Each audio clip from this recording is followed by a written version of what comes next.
नमस्कार दोस्तों, स्वागत है आपका मेरे YouTube channel Datta reading point में। आज हम डिस्कस करेंगे 10th क्लास NCERT सामाजिक विज्ञान का इतिहास चैप्टर नंबर 1 यूरोप में राष्ट्रवाद का उदय।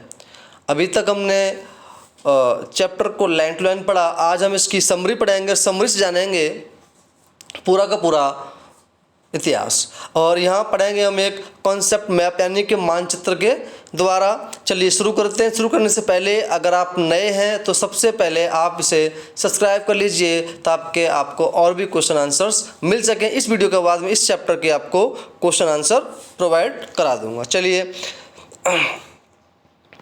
पहला आपका है यूरोप में राष्ट्रवाद का उदय। किस प्रकार से नए विचार आए और किस प्रकार से उसका उदय हुआ। एक ऐसे राष्ट्र राज्य के विचार का विकास जिसके नागरिकों की समान पहचान और समान इतिहास हो, राष्ट्रवाद कह सकते हैं। देखो, राष्ट्रवाद की परिभाषा कर पाना बहुत कठिन है।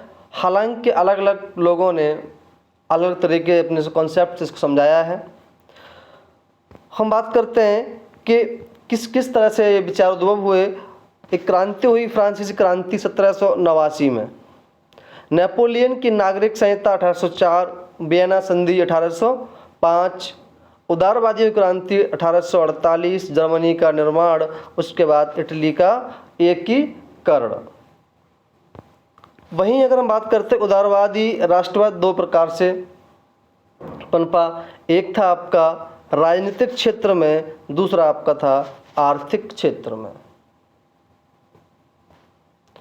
राजनीतिक क्षेत्र में बात करें, अल्पतंत्र का अंत हुआ, संविधान को अपनाया गया, सहमति से सरकारें बनी, संसद द्वारा प्रतिनिधि सरकार, कानून के समक्ष समानता। सबसे बड़ा पॉइंट यह है, कानून के समक्ष समानता। चाहे किसी भी वर्ग का हो, किसी भी जाति का, किसी भी वंश का, सबको कानून के समक्ष रखा गया। संपत्ति के अधिकार का अंत कर दिया गया। किसी व्यक्ति को एक संपत्ति रखने का अधिकार तो होगा, लेकिन वो संपत्ति अपनी सरकार को दिखाएगा। तो इस तरह से संपत्ति के अधिकार भी खत्म कर दिया, एक लिमिटेड कर दिया गया कि आप इतनी संपत्ति रख सकते हैं। आर्थिक क्षेत्र में योगदान रहा तो यहाँ जैसे कि मुक्त बाजार, वस्तुओं और सेवाओं पर राज्य द्वारा लगाए गए प्रतिबंधों की समाप्ति कर दी गई। अब हम बात करते हैं इस चैप्टर संबंधित महत्वपूर्ण घटनाएं और तथ्य। कौन कौन सी घटनाएं घटी। पहला पॉइंट आपका है, 18वीं सदी में कई देश जैसे जर्मनी, इटली, स्विट्जरलैंड आदि उस रूप में नहीं थे जैसा कि आज हम इन्हें देखते हैं। ये छोटे छोटे राज्यों में विभाजित थे जिनका अपना एक स्वतंत्र शासक हुआ करता था। कब? आज से लगभग 200 साल पहले। हम बात करते हैं 1789 की फ्रांसीसी क्रांति। 1789 की फ्रांसीसी क्रांति राष्ट्रवाद की पहली स्पष्ट अभिव्यक्ति थी। इसने फ्रांस में राजतंत्र समाप्त कर दिया। क्या कर दिया इसने? फ्रांस में राजतंत्र समाप्त कर प्रभुसत्ता फ्रांसीसी नागरिकों को सौंपी। इस क्रांति से पहले फ्रांस एक ऐसा राज्य था जिसके संपूर्ण भूभाग पर एक निरंकुश राजा का शासन हुआ करता था। यानी कि एक राजा के हाथ में सारी शक्तियाँ करती थी, जैसा वो चाहता था वैसा होता था। 1789 से पहले, या कहें कि फ्रांसीसी क्रांति से पहले। 1804 में नेपोलियन की संहिता। अब इसको हम एक एक कर समझ रहे हैं किस तरह से वो चार्ट बनाया, उस चार्ट को हम समझने की कोशिश कर रहे हैं। इससे 1804 में लागू किया गया। किसका? नेपोलियन संहिता। इसने जन्म आधार विशेष अधिकारों को समाप्त कर दिया। इसने न केवल न्याय की समक्ष समता स्थापित की बल्कि संपत्ति के अधिकार को भी सुरक्षित रखा। इसने विशेष अधिकार प्राप्त थे लोगों को, वो खत्म कर दिए और सबके साथ न्याय समता का व्यवस्था स्थापित की। क्रांतिकारी फ्रांस उदारवादी प्रजातंत्र का पहला राजनीतिक प्रयोग था। वहाँ वोट देने और चुने जाने का अधिकार केवल उन्हीं पुरुषों को था जिनके पास संपत्ति हुआ करती थी। यानी कि फ्रांस में जो वोट देने का अधिकार मिला हुआ था वो कि उनको मिला था केवल जिनके पास संपत्ति थी। संपत्ति विहीन पुरुष और सभी औरतों को राजनीतिक अधिकारों से वंचित रखा गया। केवल थोड़े ही समय के लिए जैकोबिन शासक के समय सभी वयस्क मताधिकारों को प्राप्त था, मगर नेपोलियन सहायता पुनः सीमित मताधिकार वापस लाई और उसमें महिलाओं को अवयस्क दर्जा देते हुए उन्हें पिताओं और पतियों के अधीन कर दिया गया, ये व्यवस्था की गई।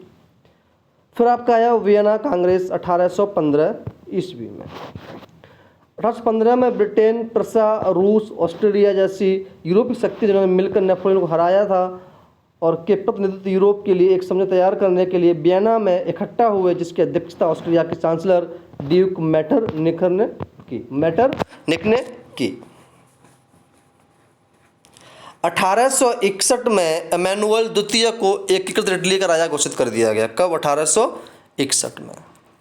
वर्साय में हुए एक समारोह में प्रसा के राजा विलियम प्रथम को जनवरी 1871 में जर्मनी का सम्राट घोषित कर दिया गया। राष्ट्रवाद संघर्षों में महिलाओं की भूमिका क्या रही? राष्ट्रवादी आंदोलन में सभी यूरोप राज्यों जैसे फ्रांस, इटली औरतों ने सक्रिय योगदान दिया। महिलाओं ने अपने समाचार पत्र शुरू किए, अनेक स्वतंत्र राजनीतिक संगठन बनाए और प्रदर्शनों में भाग लिया। इतना होने पर भी उन्हें असेंबली के चुनाव में मतदान का अधिकार नहीं था। अब आप कुछ हम देखेंगे, कुछ प्रतीकों का अर्थ हम देखेंगे यहाँ पे। पहला आपका अर्थ है टूटी हुई बेड़ियाँ, इसका अर्थ था आज़ादी मिलना। बाज छाप वाला कवच, जर्मन समुदाय की प्रतीक शक्ति। बलूत पत्तियों का मुकुट, वीरता। यहाँ से क्वेश्चन आ जाता है आपको मैचिंग करने के लिए, या फिर कभी कभी एक नंबर में पूछ लेता है। तलवार, मुकाबले की तैयारी। तलवार पर लिपटी जैतून की डाली, शांति की चाह। लाल काला सुनहरा तिरंगा, 1848 में दरबारी राष्ट्रवादियों के झंडा जिस जर्मन राज्यों के ड्यूक्स के ने प्रतिबंधित कर दिया। उगते सूर्य की किरणें, एक नए युग का सूत्रपात। तो मित्रों ये था इसकी समरी। इसके बाद हम इसके क्वेश्चन आंसर और कुछ टिप्पणियाँ लिखेंगे ताकि आपका पूरा कॉन्सेप्ट जो है वो क्लियर हो जाए। अगर आपकी वीडियो अच्छी लगी तो लाइक करें और दोस्तों में शेयर करें। धन्यवाद।